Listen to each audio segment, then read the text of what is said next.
And welcome back to another episode of JP and the Beanstalk. You bet. The energy is great in the gym. Here we are, Beans. Another beautiful winter, not morn, but it's more fun to say morn than it is to say evening. Eve versus morn. I prefer to say morn. I'm a morning person. So there you go. There's my little rabbit trail already, right out of the gate. But it's good to see you. It's good to be here. We're back. We are back. We're back. We are on the cusp of some very exciting content. We've wrapped some watching and consuming of tremendous content, and we are here to provide you, dear sweet listener, with some phenomenal content as best we can on our end. So super excited for today's pod. We have a slew of recaps ahead of us today. We have a trailer. What's this? For Daredevil, Born Again. That was amazing. Oh my. Very much worth the wait. We have Creature Commandos to talk through. We blazed through that bad boy. Yes, we did. All on your behalf, dear listener. And Skeleton Crew to recap, which I watched. You did not. I'm looking forward to talking about that. I'm so excited. So excited. And of course, we'll wrap things up with another classic JP and the Beans top 5 as we wrap up the delightful, if it is delightful, month of January. Real quick aside, I think February is my least favorite month out of the year. Once we get past February, I start getting excited again. It's like, okay, it's going to get warm. Things are going to start turning green and growing. I don't mind January. You're still coming down from the holiday high. February is just a throwaway month for me. You're not a big fan of the month of love? I'm not, no. I'm going to just jump the gun. Gross. That's a commercial holiday. We can go down that whole rabbit hole. Now I'm single, so do I really have a foot in the game? No, not really, but it's gross. It's a gross holiday. Okay. January is more of like it's a reset. Sure. Right? Yeah. I'm fasting different things right now, just resetting the old noggin for the rest of the year. Yeah. And it's just... Yeah, I mean that's what's that January in that sense. It's slow, but it's good for that. It's good for that reset of the mind, if you will. So I like that approach. Yeah, no, I do. But yeah, February sucks. So I agree. Yeah. But we got some great things to look forward to in March. Not the least of which, of course, is Daredevil Born Again. I think we're going to have to do another March Madness bracket. It's time to bring that out again. Yeah, I agree. Yeah. But I'm getting ahead of myself. So. Pardon moi, but let's get into the meat of the content.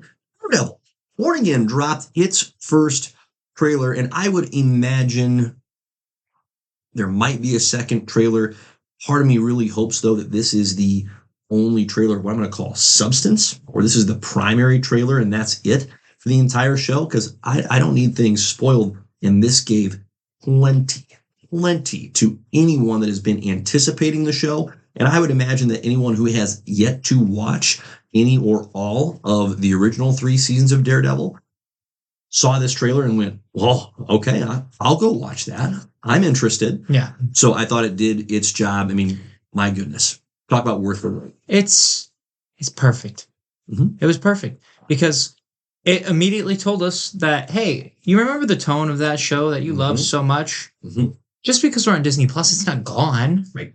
It's back. We're back. It might be a little less intense, but the intent, most of it's still there. I mean, we saw Broken Bones. The thing is, the folks that are involved with the creation of the show have said the opposite, that it is more than what we saw in the original Netflix show. If anything, it's going to be airing on that side of that particular line of demarcation. I've never been more happy to be wrong. Doesn't happen very often.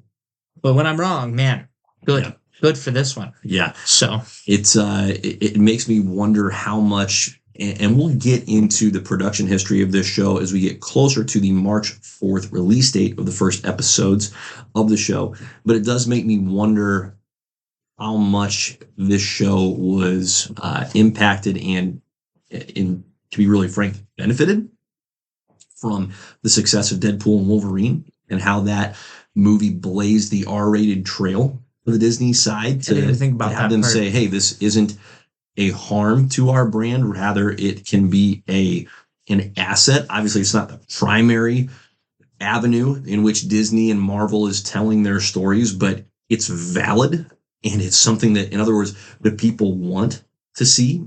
So it's a conversation for another time, but just to plant that little seed for you, there you are. Let's talk about who we saw in the trailer, right? And by the way, if you haven't watched it, please do for yourself. But assuming that you have, we get to see what looks to be Mayor Kingpin. Yep. At the very least, Kingpin is running for mayor. White Tiger. Yeah. Okay, that wasn't something I was necessarily anticipating. Bullseye. Good to see our guy Dex back in the fold. Muse, new to the crew, along with White Tiger. Similar costume styles. I wonder if they took notes from each other. I don't think they did. I don't think they checked in with one another. A lot of white and black, but I digress. And then, of course, our guy, Frank Castle, the Punisher, back in the fold, wielding a hatchet as a good Punisher should. Yeah, he looked like he's been through some shit. Yep, it's probably been a tough ride for Frank. And of course, we saw the usual cast of characters, Foggy, Karen. We had multiple Daredevil suits teased. That's pretty neat. Yeah. But how great is this that we're getting so much of the main cast and crew back? But did any of those characters that you saw in this trailer stand out to you for any particular reason? I'm good with Punisher. Punisher is going to be fantastic. I love that Frank is back. Okay, I'm glad John Bernthal as Frank is back. Sure. He's gonna kill some people, and it's gonna be amazing. Right? The question is, how many people? Because the body count will be not on the slight side. It'll be on the beefier, more bulbous, to bring that fun word back. He looks more off his rocker than usual.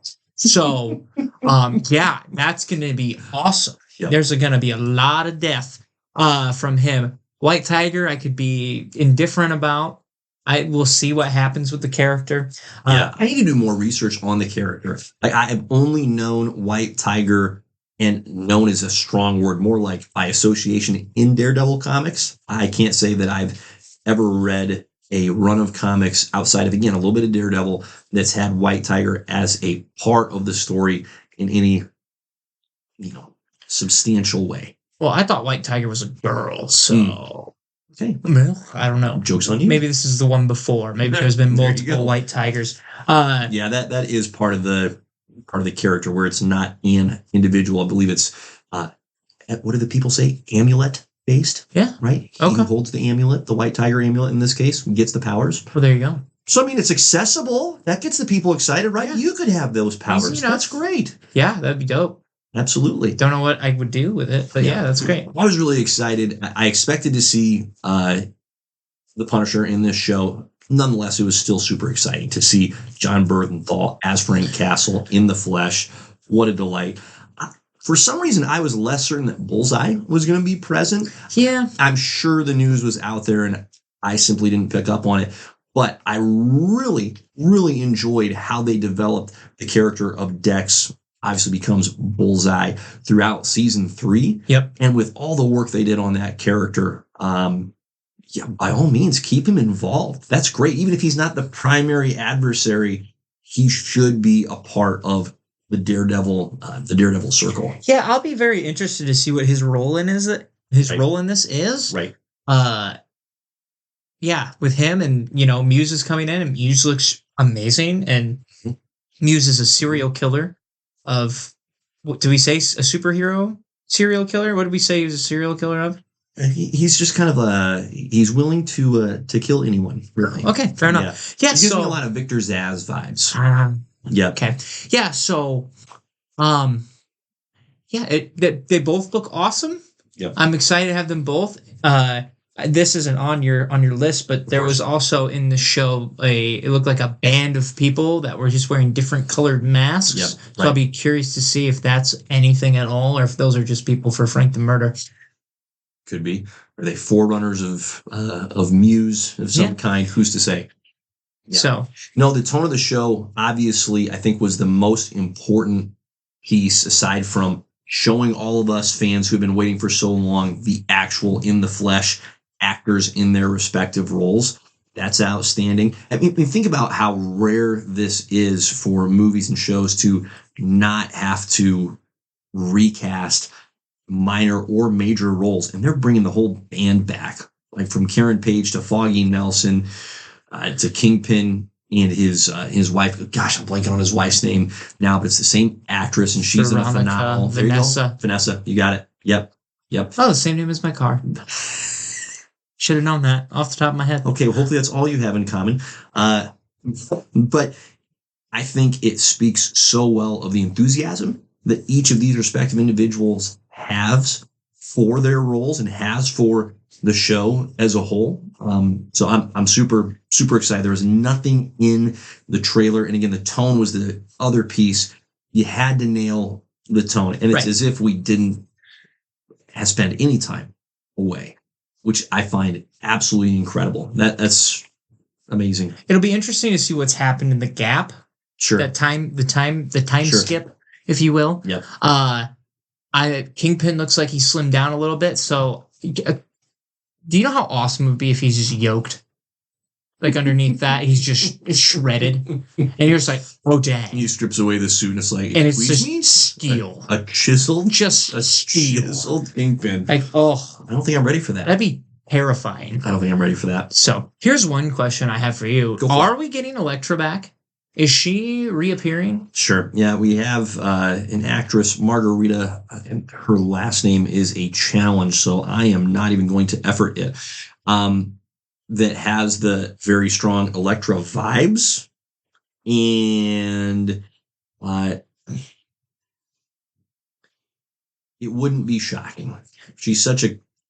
Does that say 18 episodes, by the way? It does, but I feel like that's not accurate. That was the original episode count that was announced like 2 years ago, year and a half ago. Yeah. So I don't think that's going to be on point. Can you imagine? I can, and I want it to be that, but I just don't think it will be. Here's the real question. Do we want Elektra back in this particular pot of Daredevil chili? I'm indifferent. Okay.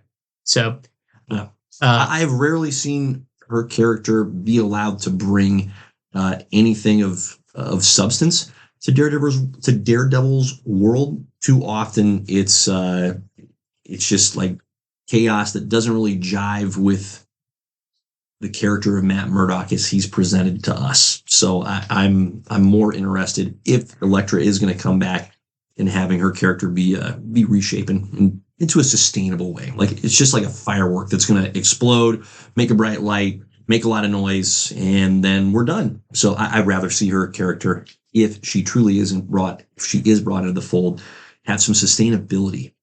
That's what I would like to see. No, it definitely needs to be a little bit. She needs to be more settled down. Yeah, for sure. She's a little less crazy, if you will.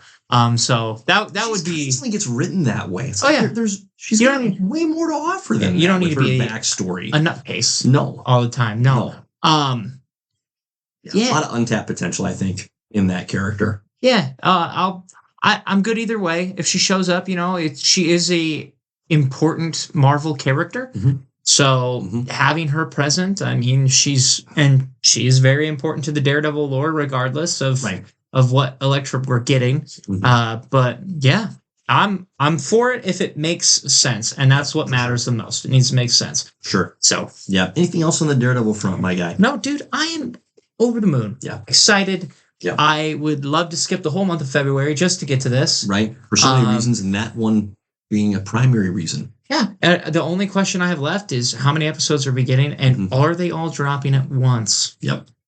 Great question. I feel like this will be what the pattern of Disney has been. The more confident they are in the material, the more willing they are to take their time with the releasing of the episodes. When they're more of a, hey, we need to move on, it's really obvious. It's here's all the episodes right at once. Like you think of the What If series. You know what? I forgot about that show completely. Yeah. And I still have season 3 that I'm probably not going to watch. Okay. So you're better off for it, all things considered. But most of the Star Wars shows, in fact, I think all the Star Wars shows, they've released usually a 2-episode initial kind of intro drop, and then episode by episode, week after week, just by way of comparison. But Echo, as you recall, was all at once drop. So I think it benefits them to take their time, not be in such a hurry. So fair enough. Looking forward to it. Okay, moving on the recap train. Creature Commandos. You and I tackled that this past couple of weeks. Yeah, got it in. Here's my word for it, and then I'm going to sit back and I want you to say some good things about this. Okay, because my word For Creature Commandos, positive, negative, the word is gratuitous. Yeah. Gratuitous. Holy shnikes, whether it was the violence or the other adult content or just the shenanigans throughout the show, it was gratuitous. I was entertained. I was also just left with my mouth hanging open on multiple occasions. Like, what? Excuse me? What? Wild stuff. And gratuitous was the word that stuck in my mind. Felt so much like watching Suicide Squad again, just in animated form. Yeah, no, for sure. I think this show is the coup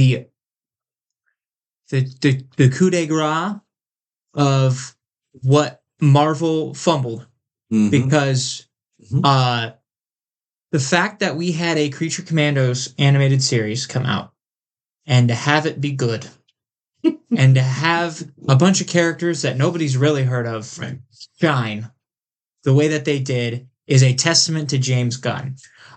He gave us characters like G.I. Robot, Weasel, The Bride, and made us care about these characters. I have never, I cannot think of like such genuinely like sad, compelling, almost in a sense, backstories for characters like I did in this show.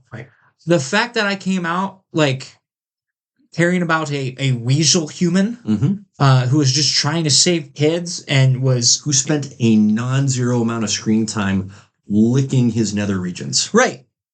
For most of the show. And then it affects it towards the end because he actually wants to save the princess because it reminds him of the little girl that you'll never understand why. And and that's all the backstory we get with him. I mean, who knows how he came to be, and it doesn't really matter, but you know, you get to see how all these characters come into the possession of Amanda Waller.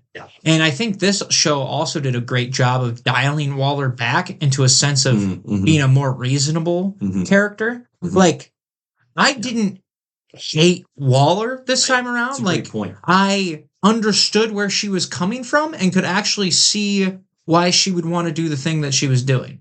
Right? Now, obviously, we've had that be a major plotline in a lot of movies where it's like, do we arrest somebody for a future mistakes that they haven't committed yet? Hasn't been committed that we're certain they're going to commit. Preemptively just solve the problem that hasn't materialized yet. Marvel did it in Civil War II. Gross. But they did it.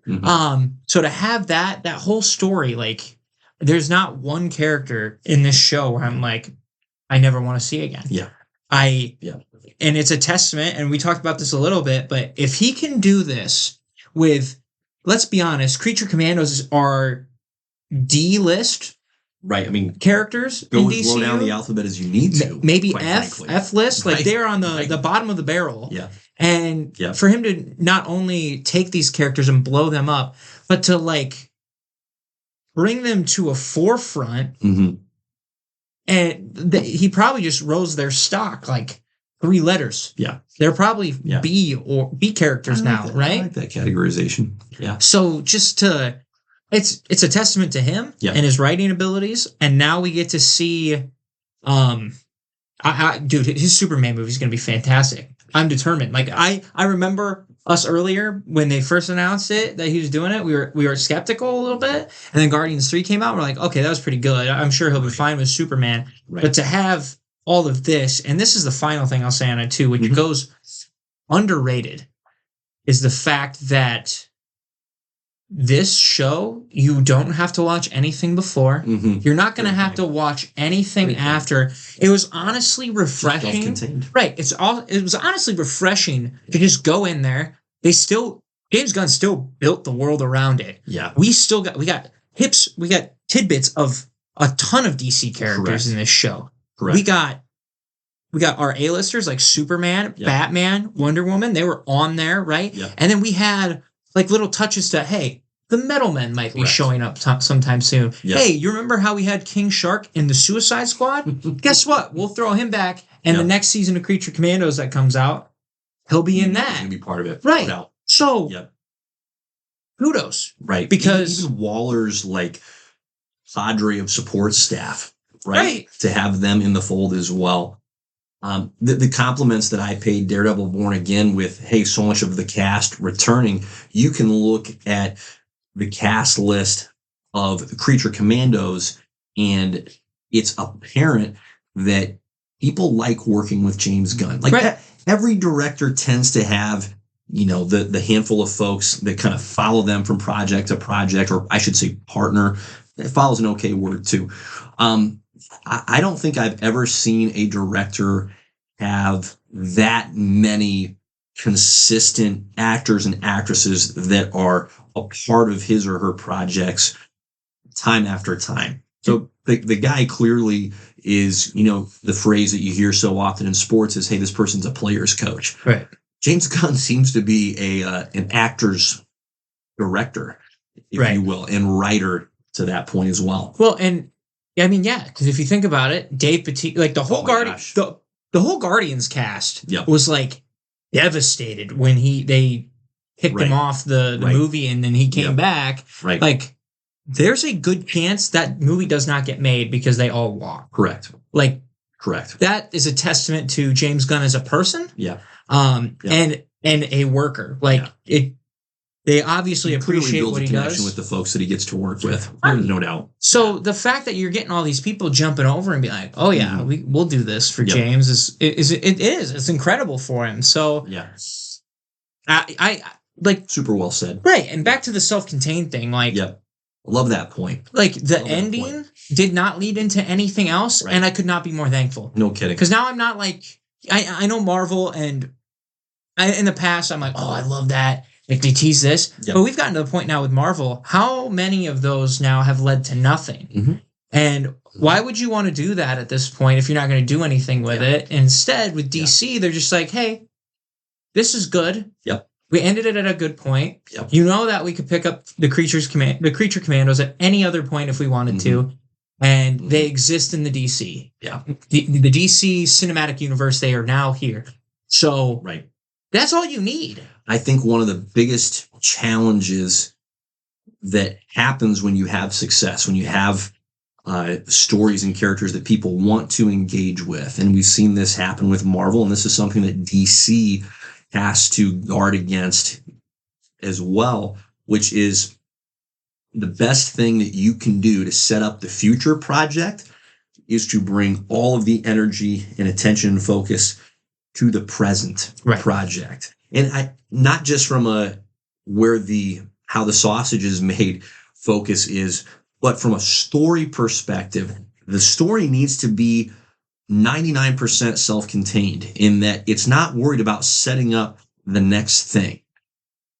It is so focused on telling a great story in the present that by the time the story wraps, we're ready and we're prepped for that next story, but it's because the current story was so solid, was so well developed, not that it took its time to tell us time and time again, well, wait till you see what comes next in so many words. And so I love that observation about Creature Commandos that gives me some hope and optimism for future DC projects, because this is an opportunity and I would love to see Marvel evolve in this way. Like, to be clear, I want great content, and I know you do as well. We want it from both Marvel and DC. We're not interested in saying, here's your champion, here's your losers. Like, no, as fans, we want both. That would be so preferable and so outstanding. But I think both of these entities, because DC hasn't done this well yet either, focus on what's right in front of you. Right. And that creates all the energy you need for us and others as fans to keep consuming the content in this highly competitive entertainment world. And Marvel fans should want DC to succeed because that's only going to push the Marvel content to be better and vice versa. So have two competing brands, and this is what's great about America, okay? You get two big powerhouses. You get your Walmart and you get your Target, and they both have their important things. They're well-established identities. You know what to expect. And they make each other better because they compete 24/7. And that's what you need. No question. Because they're going to always try to outdo each other. As soon as one fails, then the other one starts slacking off. That's just how it works. Yeah. You could do that for anything, anywhere. Yeah. And I think part of what ties into James Gunn's gift, if you will, to bring back to what you said earlier in regards to the characters. He is so sincere about making sure that each character in his, whether it be a movie or now a show, has its own individual voice, right? Right. Like Nina Mazursky sounds and speaks with a different cadence and with different vocabulary than the Bride, than Frankenstein, than G.I. Robot. And you can take that comment and copy and paste it onto Guardians of the Galaxy, on the Suicide Squad movie that James Gunn did. Peacemaker is very different than Bloodsport. I mean, the lack of cliches that I hear anytime I'm watching something that James Gunn has written is so doggone refreshing. Okay. Yeah. And I would say it's something he's intentionally made an effort to get better at, because when I rewatched the first Guardians of the Galaxy movie, it felt a little less fresh at times in terms of the dialogue, but it is consistently, it's like he's just gained more and more confidence in his own voice as a writer. But that is so unique to not just have it be your voice, but to have it be each individual character genuinely has their own. Like that's not common. And I think you have to look at Guardians as the blueprint for all of that too, because why he might be hesitant on that is because when the Guardians were first introduced in the movies, that was an unknown. We talk about Creature Commandos being D-list in DC. Guardians were no higher than not on C. a list. They weren't in the alphabet. They were also on the scraping the barrel, right? They took a shot in the dark on that, and it worked, and it worked well. Yeah. But before that, I mean, so you had to play it a little safe, and then once he knew that people liked it and got comfortable with it, he could kind of push the envelope a little bit more. No question. And it shows in the third one, because the third one is easily the best in the franchise. Yeah. So, there you go. Yeah. And last thing I'll say on the gratuitous piece, listen, if this is what James needs to get the weird out, because there are elements of this show that are just freaking weird, great. Keep making Creature Commandos, because I'm just so freaking fascinated to see how the same guy that wrote and adores this show is going to produce this Superman movie. I'm as confident as you are. I do think it's going to work, but there's part of me that goes, how? Yeah. How are you going to take the most vanilla and foundational of characters? I think a big part of it is, of course, going to be the fact that there is an eclectic group around him, like Mr. Terrific, Thought Girl, Guy Gardner, Green Lantern in particular. So I think that's where the gunness will come out. But this is going to be such a unique challenge to to make a character compelling that seems so just known and basic at the foundation. I'm fascinated to see what he does with that. Yeah, when it comes to that movie, like, oh man, where was I going with that thought process? Oop, it's gone. No, you're okay. Let's do a quick run through of each character in the show, okay, and call out who they were voiced by. All right, so we're going to stick with the Commandos in particular. Of course, Amanda Waller, real quick, we know, voiced by the great Viola Davis. She continues to crush it. Great job on her part. Rick Flag Sr. gets introduced to us in this show, voiced by Frank Grillo. Also will be played by Frank Grillo in the upcoming Superman movie. So Frank's double dipping. Good on you, Frank. The Bride, voiced by Indira Varma. Again, don't know if she's going to be part of the live action adaptation of that character, should that ever come to pass. I believe they all are. But I think that's kind of the thrust there, or the idea. Nina, voiced by Zoe Chow. Spoilers, we won't be seeing more of Nina, but it is comics. So never, truly say never, I guess, but it feels like it's a never. I'm okay with it, to be honest with you. So. Yeah, she was really sweet. That was too bad. It was okay. Yeah.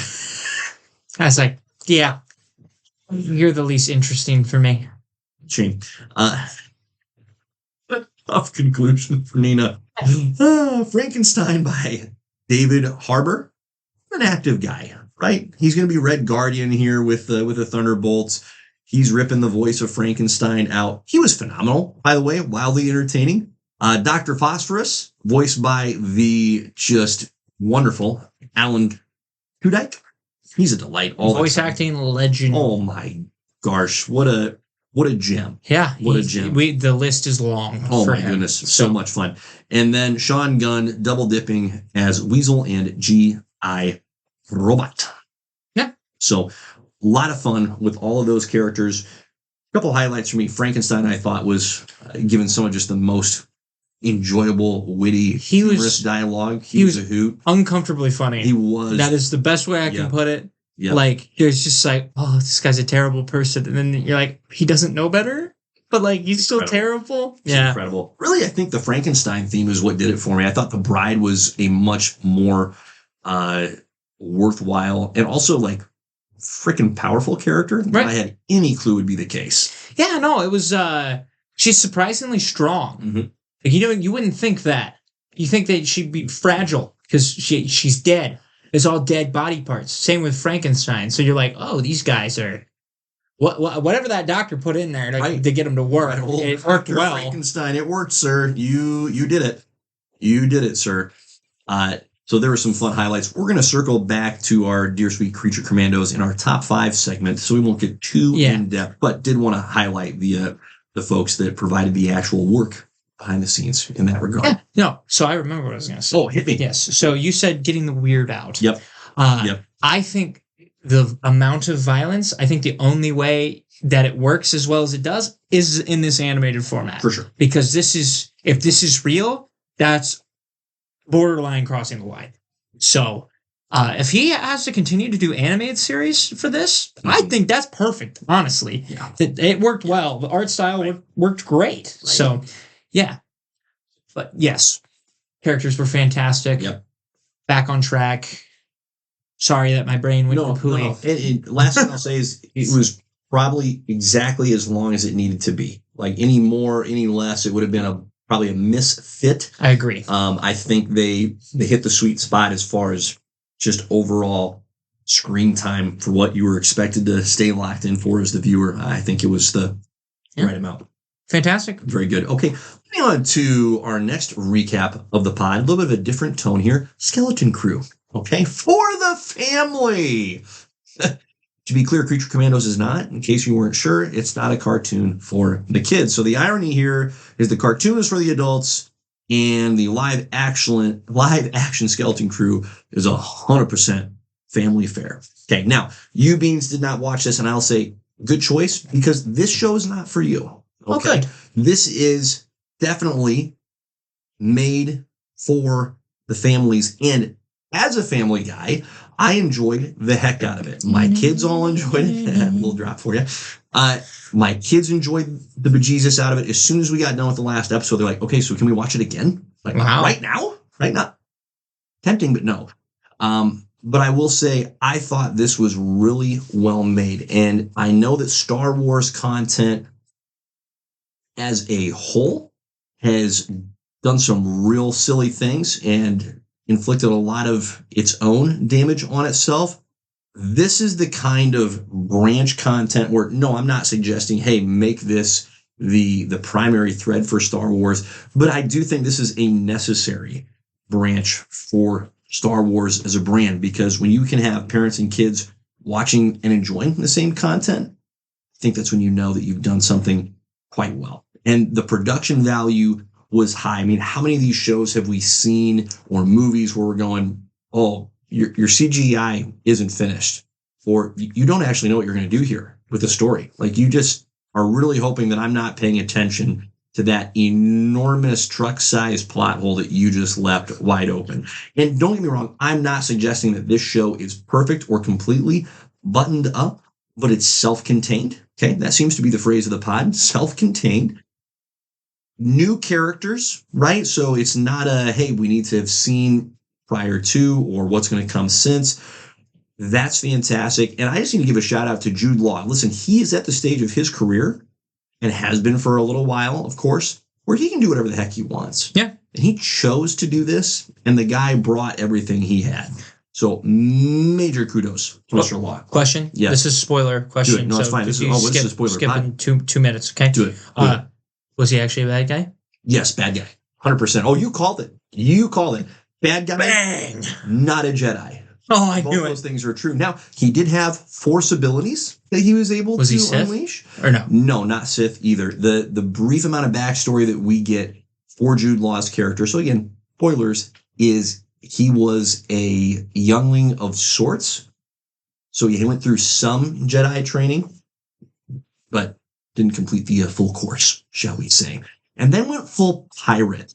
And on that note, can we have more pirates, please, in Star Wars? That was one of the most fun parts of this show. It was pirates for frickin' days with yars and just that tone. I mean, speaking of Alan Tudyk, he does a phenomenal job as Steve the Pirate in Dodgeball. Oh, yeah. And his gear, who goes there, is forever bouncing around rent-free in my head. Oh, yeah. And there was all of that tone of voice and energy in this show.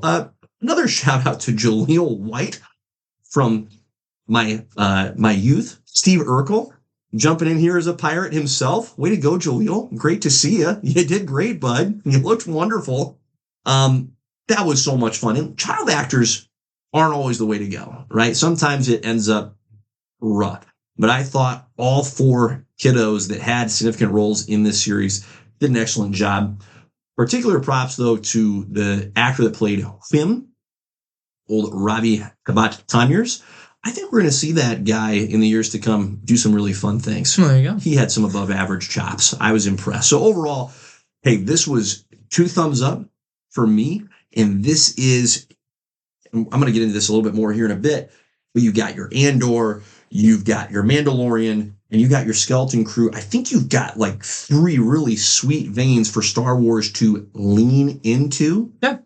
So call this a win, and let's keep doing it. And I don't mean with the Skeleton Crew cast in particular, but I mean self-contained, family-friendly content that's well made. Because it was well made. I was impressed. So Skeleton Crew. Way to go. I will say, if you like the pirates, watch Clone Wars, because they have a, I wouldn't say significant part, but they do have a thread within the show where they come and go. Right. And the main pirate guy is hilarious. Oh. So there you go. I absolutely love that.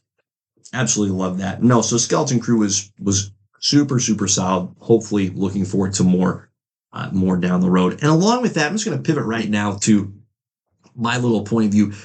I want to dwell on this for a little bit. Star Wars TV shows, okay? This is the way.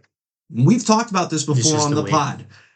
This is what Star Wars should lean into. Maybe make a movie here and there, but truly lean into your TV shows.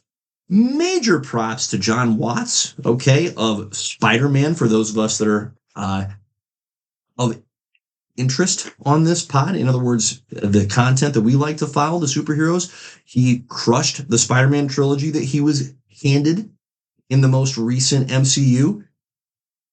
He did a great job on this show. Dave Filoni and Jon Favreau, what they have done shepherding Star Wars TV shows into this live action genre has been largely outstanding. I know that there have been some Star Wars shows that have missed the mark or been incomplete. Like I'm thinking of the Obi-Wan show. Obviously, the Acolyte was super, super rough. But I think you have more hits than misses with The Mandalorian, with Andor, with the Skeleton Crew, with Ahsoka.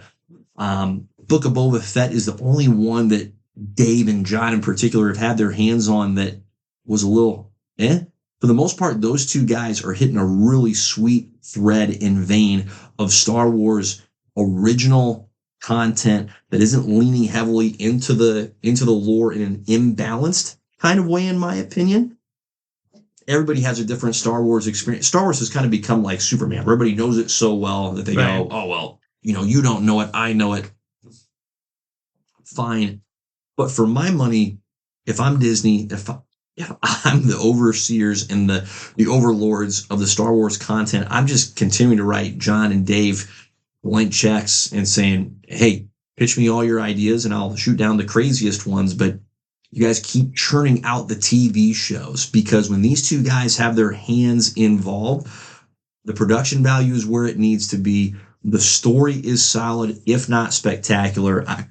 This is what I would love to see more of movies be darned, let's lean into the shows, guys. And I think that's just a testament to Dave and John respecting the source material. Yes. And respecting George to that level where they're like, this is how he would probably want it. Right. They understand the world very well. So to be able to build on that and be like, we know what works and we kind of have an idea of what doesn't. I mean, look at Star Wars Clone Wars is essentially the blueprint for all of this, if you think about it. Right. Because that's where Dave Filoni really got his groove. Yeah. Was Clone Wars. And you can tell, like, he just does such a great job of inserting new characters into an already established story and being able to not only flesh out new characters, but make us care about old or current characters that were in the movies and everything to just continue that trend. I think of Ahsoka being inserted for Anakin and that, and it grew Anakin's character even more through it, along with her. Obi-Wan got all his screen time. They managed to make Maul 10 times better of a villain than he was originally, and everybody has that love for Maul, but, you know, in the movie, he sucks, right? It botched. It did not hit the way that it should have. Doesn't have a lot to say, if anything. They build out Dooku better, which Dooku actually was one of the better Sith in the movies. He does well in the movies. Well enough, I would Grievous say. gets more screen time and is able to be fleshed out. Characters that don't have that time on screen. I mean, it sounds like you're describing character development. Correct. But like you have idea. But you have Jedi that you see like Plo Koon and Kit Fisto, and those are cool looking characters that you want to see more of, and they have the lore behind them. But they get their own episodes in Clone Wars. You don't get any of that in the movies with those characters. You don't. No. So you just get the aesthetic appeal of that guy looks really cool. But that's it. But Dave looks at that and is like, let's flesh this guy out. Let's give him more of this. Let's show you other Jedi. Yep. And great, because Star Wars is such a big, big world where you can do anything you want to do. Right. It's limitless. Essentially limitless with what you can do. Thousands upon thousands of years of lore. Galaxies, any Clone story you want, any time frame you want to insert your story into the wider Star Wars story. I would put the movie making on the shelf unless there's something that I am totally out of step with in terms of what kind of viewership and overall finances they're able to generate. But what little I pretend to know about the movie and show making business at this point is, obviously, there's the box office receipts, and I use the air quotes because that's not a thing with a TV show. That's a part of it. The merchandise that you generate is has become, if not the primary driver, one of the most significant drivers of whether or not a piece of media becomes successful. And you're going to get people buying the merch because they're going to see the show when you put it on Disney Plus. Almost everybody has freaking Disney Plus, right? If you don't, you're out of the demographic that cares about that particular style of content anyway. But I just don't see how the risk is high. It seems like such a low risk, high reward proposition from a business point of view, but just most importantly, from the storytelling point of view, this is what lends itself to Star Wars the best. Lean into the long form storytelling that you have available to you so you can flesh these characters out and take your time. And listen, when the story runs its course, it's time to tie off the thread.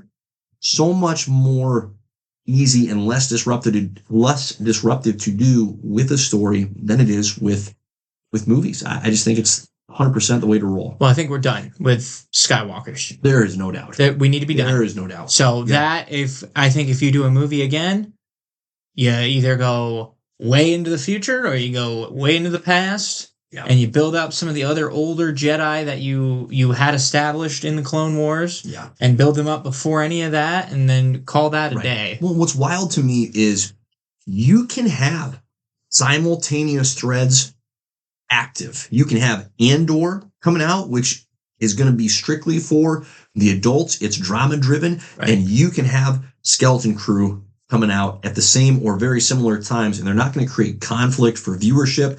You're just going to saturate the viewership market with content that is going to be consumed. So there's so much less opportunity for conflict within your own production. It just seems too easy. I'll be amazed if that's not the direction that Disney and Star Wars chooses to go. Hope they do too, because I think it's going to result in some phenomenal, the right balance of quantity and quality of content for us, the dear viewer. Agreed. Yeah, good. Thanks. All right. Let's round up for the pod, because of course we have to bring you up to speed. Hey, we're back per pod. Green Lantern casting update. I love how it's always that. It's always Green Lantern for whatever reason. Green Lantern. We have our Sinestro. And he's old. And he is not young. Which fits. We're staying consistent. Ulrich Thompson. No, it's not someone you will have ever heard of, but give old Ulrich a Google and you'll see he's got the look for Sinestro. Yes, he looks exactly like him. I'll give it to him. Yep. He and Kyle Chandler might be buds. Yeah. So it's an age-appropriate casting choice. To me, what was most noteworthy is, Sinestro is part of this show. I couldn't have told you that was even on the radar. Yeah, is he going to be green or yellow? I kind of hope he's just yellow. Correct. I don't think we're dilly-dallying with the... Let's not do the will they, won't they turn thing. Just go yellow. Hey, you can tell this guy's going to be bad. Let's just start right there. He's got the mustache. Mm-hmm. Mm-hmm. He's going to be there. So, Ulrich, welcome to the team. So excited to hear about you and learn about you and figure out who the flip is this guy. He's going to be Sinestro, everybody. Still have no idea when that show is actually going to come out, but hey, we're patient. They're making progress. They are. Keep announcing casting choices, so we got to be. It's got to be pretty close to being done, being in the pre-production. I would think. You bet. You'd like to think the cameras will start rolling in the near future. Love it. I'm excited. All good things. All right, Beans. It is time. It is time for another classic JP and the Beans top 5. On today's episode, we are ranking the top 5 creature commandos that we got to see and enjoy from the most recent Creature Commandos season 1 of, there's at least going to be season 2. But for season 1, here are our top 5 Creature Commandos. Beans, you go first. My number 5 on the Creature Commandos team is Rick Flag Sr. I have Rick Flag at number 5. Look, I didn't know how I was going to feel about him, but you got to give the man props when he's fighting Dr. Phosphorus, a guy who we watched melt bodies left and right. Heavens. And handled himself. He handled himself in that fight. He had no business surviving, and he did. And it actually made sense. He's clever about it. And I think he's also very realistic with that. Because throughout the show, he's like, yeah, I'm probably not going to win that fight. Okay? Like the one with Frankenstein, he fought Frankenstein too. He's like, this is not a fight I probably should be winning. No. Clayface, he didn't win that fight. Clayface is overpowered. So, because that was one of the thoughts I had with like Dr. Phosphorus. Is like, how did Batman beat him? Oh, jeez. How did Batman take him out? Right? But, Rick Flag did handle him. And maybe Phosphorus wasn't trying to kill Rick Flag because, you want to be careful with the stun device, I guess. Yeah, the old bomb in the brain. Right. Yeah. So, yeah. No, I thought very clever fighter. Gotta respect. I thought he handled himself, and he seems like a genuinely good dude like his son. So you gotta give him props there. For, isn't he? Yeah. So I would put Rick Flag Sr. at number 5. I like that. Good for Rick. My number 5 is Weasel. I can't believe he's on my list. But darn you, James Gunn, you made him a worthwhile freaking character that cannot speak a lick of English. He hit you at your soft spot. He did. We didn't talk about this a whole lot in the season recap, but I can't do kids dying without getting really just frustrated, let's say, by it. But it also made me incredibly more of a Weasel fan than ever should have possibly happened. Yeah. So somehow the nonverbal giant humanoid weasel creature thing ends up on my list at number 5. My number 4 is G.I. Robot. So Sean Gunn getting double dipping here. What a humorous character. I just enjoyed so much in this show how it was one thing that he's on the lookout for, and that's Nazis. I mean, stick him in Inglourious Bastards, and we're having a whole lot of fun here. Killing Nazis. What a delight. The tease, what gets him on my list in particular, though, is the fact that there was the tie-in to Dr. Magnus, the creator of the Metal Men. Perfect. Holy smokes. Those are going to be a lot of fun to watch those. It's going to be so much fun to watch those characters come into I'm so pumped. the DCU. It's absolutely glorious. But G.I. Robot as an individual character was vastly more engaging than he should have been. And I just like the weird, it doesn't really make sense, but I'm going to get on board with it, of this thing was put together in the 1940s and it still works. Okay. And they never even went into detail. No, they were very built intentionally vague. But I enjoyed the character nonetheless. Yeah. So G.I. Robot, my number 4. My number 4 is Weasel, as well as he was your number 5. Get him in. Look, yeah, same kind of thing. Backstory really kind of ups him up a little bit. Yep. I think it is hilarious how he just comes behind Cersei. We didn't really talk about Cersei in this show because she was a solid villain. She was. But the fact that he just comes from behind out of nowhere and just Smokes her. Yep, smokes her. Didn't know Weasel had that in him. From the second story building, Right. and just starts scratching the shit out of her back. Yep. Blood everywhere. Crazy. Ouch. And that's an Amazonian. Mm-hmm. That she is not a non-strong woman. She is I couldn't have tough told as you that nails. Weasel had that kind of, had that ability. No, it was awesome. Mm-hmm. So Mm-hmm. I got Weasel at 4. Good spot for Weasel. Yeah. Number 3, this is another one I didn't think I would have as high up Yep. on my list, Yep. is The Bride. Mm-hmm. The Bride was actually very compelling, badass. I'm excited to see her lead. Mm-hmm. So props, like, Right. and you're wondering, why is she kind of a bitch? Because she says she's a bitch. But She really owns it, doesn't she? yeah, you watch that backstory, which, by the way, gross. Oh. Okay, first of all, before the Frankenstein guy dies, what happens? Gross. Icky. Mhm. That Mhm. scientist guy, Mhm. okay, gave Mhm. up his wife and Mhm. kids for Mhm. a dismembered corpse. Yeah. Okay? Gross. Yeah. Disgusting. Okay? He honestly, it was done a favor when he was murdered. Okay? 100%. That guy does not have a right to live, in my He opinion. needed to be done. No, it was over. Yeah, he's out. You wrote yourself off. That was a crime. That was a crime against nature. You did this to yourself, sir. So, but for her to be that, and then Yeah. I think it's hilarious that it just shows through the decades Frankenstein chasing after her. It's just so funny. So, no, I have her at 3. I love that. Yep. Staying on the Frankenstein theme, Frankenstein is my number 3. I'm just delighted that his character, that James Gunn, infinite number of hat tips to you, but this character in particular deserves a real shout out because it'd be so easy and logical and sensible for Frankenstein to be a Solomon Grundy, mindless, smashes stuff, hard to kill. But instead, he's this lovesick romantic who has a not small part of his self-awareness isn't in existence and never will be, like, actually can't be developed. And so there are countless awkward statements, actions. It's weirdly humorous. Like, it's very depressing, but also weirdly humorous that he murders the old woman that, like, Horrifying. cares for him after his initial break from the Bride and Dr. Frankenstein. And yet it fits with the inherently violent nature of his character. And yet he's very caring. He's just convinced that the Bride loves him and they're just going to unite and be so happy. And as you stated, the decades long flashbacks that we get through various scenery and times in history, incredible. He should not have been worth a darn, and yet he was so funny and entertaining. He just took the dog too. Oh, isn't that funny? Also, he just takes the dog. Had the dog with him. I love that he thought Rick Flag was his best friend. Oh, yeah. How quickly that happened. That was incredible as well. And Rick's got to be like, well, if I say no, I'm dead. So. Yeah. So Frankenstein is my number 3. My number 2 is Dr. Phosphorus. What for nothing else, just the fun skill set.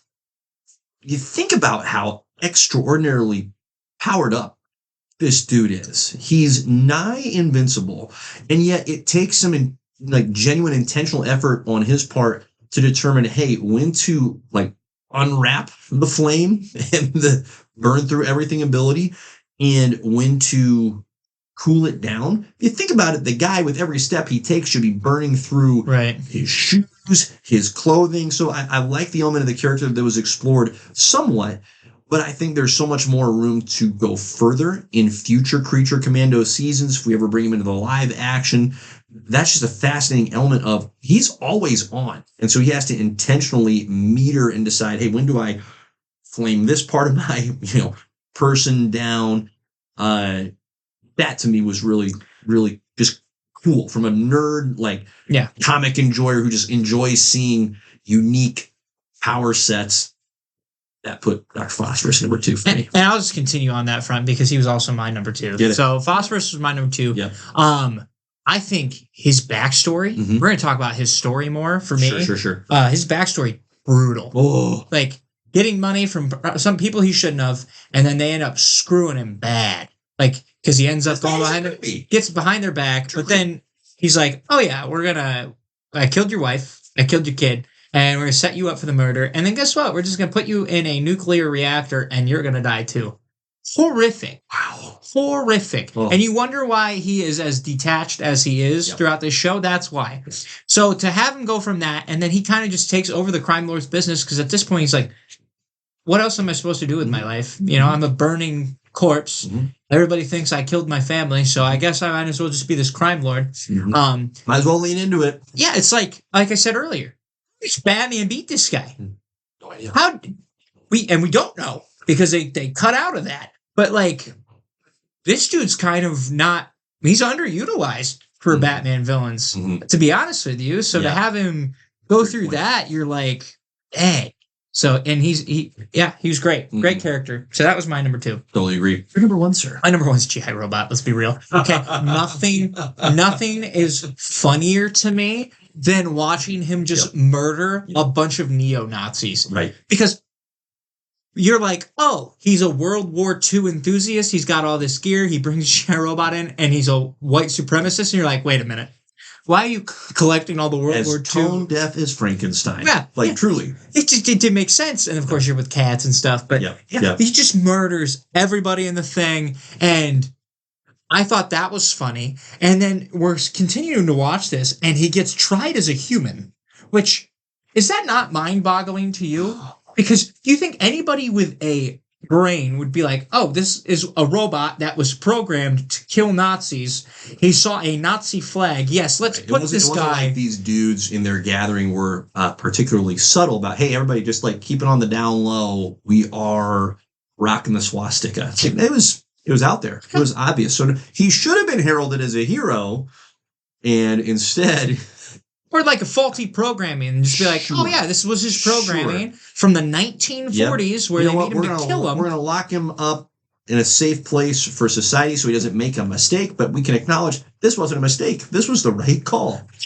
It was just mind-boggling to me, because you're just like, that doesn't even make sense that he's tried as a human and then just locked away in Belle Reve for years, and then and I'm so excited for him in season 2 because that dude got an upgrade. He got souped up. I don't know who upgraded him. That will be a really fun process as well. For sure. But he's huge. He's a tank now. Yeah. So I cannot wait for all of that. Actually, really compelling scenes with Nina, where he's like, friend Nina. Yes, kind of grounding him as he is capable of some emotion in a way. I would love a 1 episode of him in World War II. Yep. Just killing Nazis, because it's amazing just to watch him go to work. So he's very good at what he does. Easily my favorite, and you made a very, very good point. For him to be this foundational piece of the Middlemen is so interesting to me, where I'm like, where does he come into play for all of that? Because I also want to know who made G.I. Robot. There's questions about these characters that you're just like, I want more of. Correct. And that's not what I was expecting from G.I. Robot. No. Because I saw that and I'm like, oh, this is going to be this is a throwaway. Yeah, right. He'll probably get smoked in the 2nd episode. And he did. He definitely did. But entertaining. He hooked you first. Yeah. Right. So, totally. No, props. Awesome. I hope we get a ton of him in the future. So G.I. Robot, easily my number 1. That's fantastic. My 1 is The Bride. She was a unit, just an absolute unit in the show. So the power set was, again, unexpected and yet believable. The skill was impressive to behold when it came to the combat. I love how her origin was just harrowing, like just gross, super tough. It worked. I never want to watch it again. But it worked. It was effective. I love how by the time we get from where her character started to where we are encountering her, she has developed not only the physical skill set that comes inherent with her point of origin, but she's developed the mental wherewithal to be able to read people very well. And she's able to solve the mystery that we're left with at the end of the show of who's pulling the strings. And it turns out it's more than one person. And she's able to put all those pieces together, literally execute the problem beautifully. Beautifully well done. Gosh. Oh my gosh. And I would greatly enjoy, as the DC cinematic universe unfolds, to see obviously more of her in the Creature Commandos, but how about like a Justice League arc branch with her having a very real role to play? Because that's worked so well for DC Comics to have your primary Justice League, but then to have the Justice League Dark branch. That's with a good Constantine, with Zatanna, and with various, whether it be Frankenstein or and she'd be perfect for it. She would be absolutely perfect. So for me, The Bride was numero un. Awesome. There you have it. There you go. Means anything else for that is all I got. Go watch that show. The twist to the twist to the twist again. Beautiful. Yep. Double twisties. So the world building phenomenal. Yep. That's all I'll say on that. So yeah. On that note, we're done. Godspeed. Peace.